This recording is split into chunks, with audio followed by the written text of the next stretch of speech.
ছবি আঁকতে আঁকতে আমার হাতগুলো একদম রঙে ভরে গিয়েছে। আর সেজন্য যখন আমি হ্যান্ড ওয়াশ দিয়ে হাত ধুতে গেলাম দেখলাম আমার হ্যান্ড ওয়াশটাই শেষ।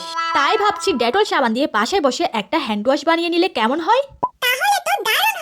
প্রথমে একটা ডেটল সাবান নিয়ে নিলাম, তারপর এটাকে এভাবে ঠিক গুঁড়ো গুঁড়ো করে নিলাম।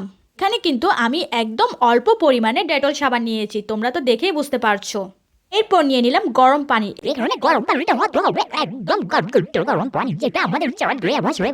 তারপর একটা চামচের সাহায্যে এই সাবানের গুঁড়ো আর গরম পানিকে খুব ভালো মতো মিক্স করে নিচ্ছি। এবার আমাদের দ্বিতীয় উপাদান হচ্ছে গ্লিসারিন।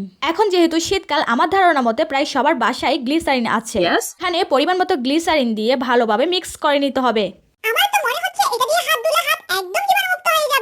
আর এভাবেই তৈরি হয়ে যাবে আমাদের হ্যান্ড ওয়াশ।